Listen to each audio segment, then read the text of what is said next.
Hey guys, welcome to another movie review. Today I'm talking about the new Lilo and Stitch remake.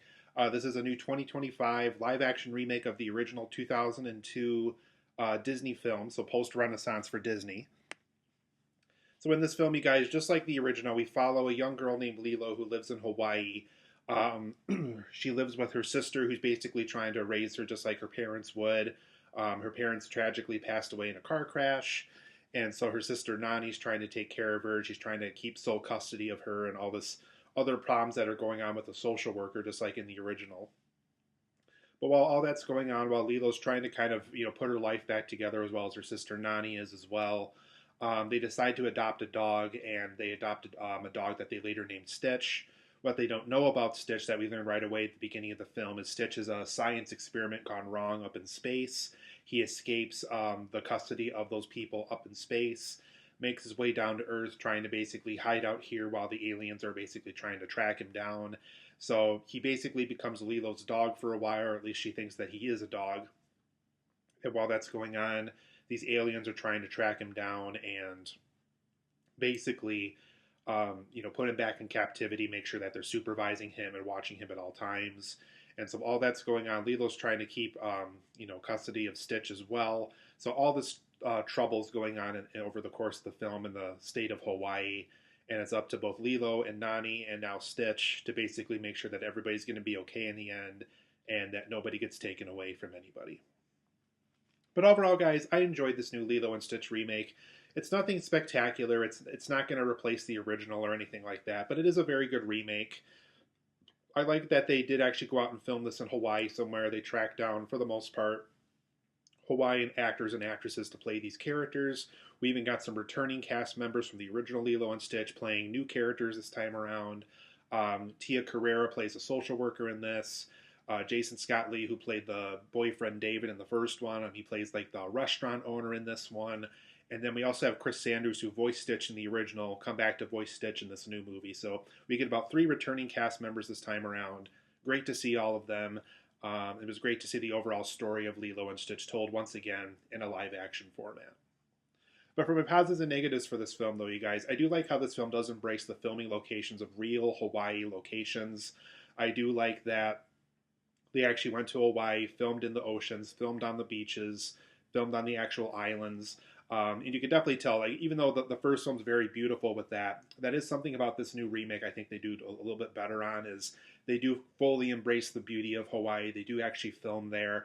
They do show you how beautiful the waters are and how beautiful all the ocean creatures are when you go under the water and stuff like that. So it is something that they did in this remake that I thought is very effective. And I think just going into live action, I think that's something you're going to benefit from for a Lilo and Stitch story, is actually going to Hawaii to film that. So I do like how they fully embraced the filming locations that they used. I also liked the returning cast members. It was kind of both cool and weird to see this social worker that's played by Tia Carrere interact with this new Nani. So it was kind of weird how she was interacting with a character that she formerly played back in 2002. So it was both cool and weird at the same time. I kind of liked it. I kind of dug it. And it was cool to see Jason Scott Lee and Chris Sanders return to their roles as well, or at least Jason Scott Lee returning to a Lilo and Stitch story again. So it was great seeing them again. It was great seeing a new cast of characters play these new characters, or new iterations of the characters. I had a lot of fun with it. I do like this new Lilo actress that they found too. I thought she was quite good. I thought this little girl that they got was very good in the role. Very, very cute, very adorable, very fun actress they got to play this new take on Lilo. I also like Stitch's sense of mischief in live action. I thought the way he was depicted in live action, how he really kind of spread chaos and trouble whenever he was, wrecking a wedding or wrecking a restaurant or ruining a house or, adjusting to someplace, and he's kind of causing trouble there. So if you like Stitch's sense of mischief, how it plays out in live action is really impressive. I do kind of wonder like what the behind the scenes look like if they got like somebody in a green screen suit or something like that to do the Stitch stuff, and then obviously they did it in post-production to put Stitch into the movie and stuff like that. So be interesting to see kind of how they handled that, because it is very impressive here how they got Stitch to interact with these live action environments, make it look like he really is kind of ruining a lot of these things. So I thought that sense of the film was very effective, of giving Stitch a sense of mischief for the film. I also like the returning themes of family, ohana, how ohana means family in Hawaii. The overall message of family and acceptance, accepting who you are, even though we might be troublemakers at first, we have to be accepted for the people that we are. And so I do like the returning themes of, acceptance, family, and all those things that we learned in the original Lilo and Stitch, and they are back in full force in this movie. But for my negatives of this new Lilo and Stitch movie, well, I enjoyed it, but it's still not quite perfect. Unfortunately, the film does kind of go through the motions of the first Lilo and Stitch film. It really does feel like they just kind of took that script, put that script onto the side here, kind of copy and pasted it while kind of adjusting a couple of new things in there every once in a while. They really didn't add a lot of new stuff, unfortunately, and I'm going to get to that here in my next negative point, but it does kind of just go through the motions of the first film. So, like, if you were like me, where you probably watched the first Lilo Stitch 48 hours before seeing this new one, it is kind of the same thing all over again. So fortunately for those who are looking for a new take on Lilo and Stitch, it's not completely new, unfortunately. It does just kind of go through the motions of plot for plot, beat for beat of what that first film gave us. And that goes to my negative point. They really didn't add a lot of new material here, besides a couple of little adjustments, besides, Nani trying to be a marine biologist and a couple of other things that are thrown in every once in a while in the movie. The film doesn't really add anything new. It doesn't really give us new insight on anything. It doesn't do any new directions with Lilo or Nani or Stitch or anybody. Sure, there's a couple of new characters. Yeah, sure, Cobra Bubbles is used a little bit differently here than he was in the first movie. Yeah, sure, there's a new social worker and all this other stuff. But for the most part, it is pretty much the same story. It is the same themes. It is the same kind of, series of conflicts they have to go through to ultimately get a good resolution at the end of the story.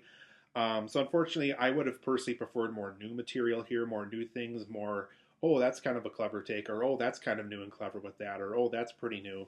It does feel a little lazy here. It does kind of feel more like a cash grab remake in that sense. So for those who are looking for a completely new take on Lilo and Stitch, unfortunately, this isn't that movie. So I would have personally preferred more new stuff, because unfortunately there's not a lot of it here. I also didn't like how this film felt absent with money. Like, there's just a lot of scenes where characters, like these aliens that are trying to track down Stitch, they can basically check into this hotel completely for free for some reason without any kind of credit card, and they say they're from Earth and all this other stuff that would just, make a hotel employee not want to check them into any room at all. And there's even scenes, too, where, like, Stitch and Lilo wreck a bunch of stuff, and they just kind of walk away scot-free. Like, Nani just loses a job, and then they don't have to pay for anything. So it's just one of those things where it just feels like money is completely absent from the story. So as in the first film, it felt like there was at least some type of financial, boundary they had to make or, overcome or something. This time around, it just felt like everything was free. Everybody just kind of lived in free places and stuff. And I don't know, this time around, it felt more obvious that they weren't too concerned with money and the plot and stuff like that. So that aspect of the story did kind of disappoint me a little bit. And also, for the most part, I think you can just stay home and watch the original. I mean, there's really nothing. Obviously, this will eventually go to Disney Plus, I'm assuming, but there's really nothing so new about this film that you absolutely have to see it in theaters. Like, don't pay for IMAX for this. It's not that necessary. But I would just say stay home and watch the original. I prefer the original more than this. There's absolutely things about this movie that are wonderful. It's still a good movie. But I think for the most part, you can just stay home and just watch the original Lilo and Stitch from 2002. It's same story, same message, same characters, and it'll save you some money in the end, too. So I'm going to give the new Lilo and Stitch 8.5 out of 10. It's a good movie. I'm not saying it's bad. I'm just saying if you have to see one or the other, my personal recommendation is that you just stay home and watch the original. This new one's great. It's eventually going to go to Disney Plus, I'm sure, anyway. You can see it that way. I recommend seeing it eventually down the road, maybe as a rental. It's still a good movie. I don't know if I'm going to remember it, like 20 years from now or anything like the first film did. Good movie, 8.5 out of 10 for me. I recommend seeing it, but do go into it knowing that you don't need to see it in theaters. I think it's a perfectly fine Disney Plus streaming night or a perfectly fine rental at home on streaming as well. So 8.5 out of 10 for me. I like the film. Just go in knowing that it's not perfect and that it doesn't really add anything new to the original Lilo and Stitch.